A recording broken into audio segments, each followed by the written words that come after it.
بسم الله الرحمن الرحيم. وليد ديرارجة، مرحبا بك معنا في نادي الشعب مولودية الجزائر، ومرحبا بك أيضا في صفحة الأنصار مولودية نيوز. الله يسلمك خويا يعطيكم الصحة وانتم خويا. بارك الله فيكم خويا، قبلتوني هكذا. نقدر نقولوا بلي وليد ديرارجة رسميا مع مولودية الجزائر.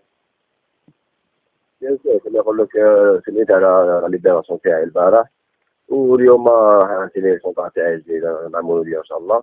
ان شاء الله تكون فرقة على ليكيب ان شاء الله. الأنصار بعد استقدامك كبرت طموحاتهم، أنت باش توعدهم؟ وكما نقول لك انا غادي ان شاء الله، كما نقول لك ندير الماكسيموم ان شاء الله باش نفرح لي سيبورتر هذوما، كما يقول لك اللي توحشوا لي فيه. كما نقول لك نسوم العام اللي فات. ان شاء الله ندير حاجه مليحه ان شاء الله مع مولوديه ان شاء الله. ومولوديه فريق كبير، كما نقول لك يعني على التاريخ. كثير من اللاعبين يحلموا باللعب في مولودية الجزائر، هل نقدر نقولوا بلي وليد ديرارجة الحلم تاعو تحقق؟ بيان سور، كما نقول لك من صغري حاب نلعب في مولوديه. الحمد لله ثم جا الوقت وين نلعب في مولوديه. ان شاء الله نمد الماكسيموم ان شاء الله. ان شاء الله نكون في المستوى ان شاء الله. ان شاء الله، خاصة اننا نعرفوا باللي يقولوا وليد ديرارجة من عشاق مولودية الجزائر.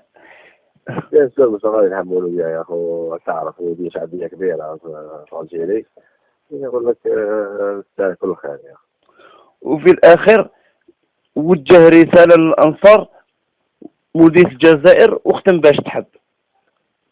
اخويا ان شاء الله كما نقول لك الانصار هما الصح في مولوديه.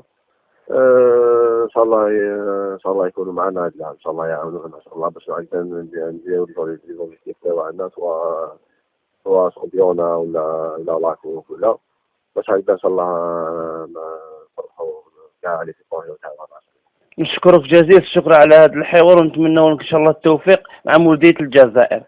ماشي يا خويا، يعطيك الصحة. وان شاء الله ونلاقيوك ان شاء الله يا ربي العشية ان شاء الله. ان شاء الله خويا. صح اخويا، ربي يوفق ان شاء الله. السلام عليكم.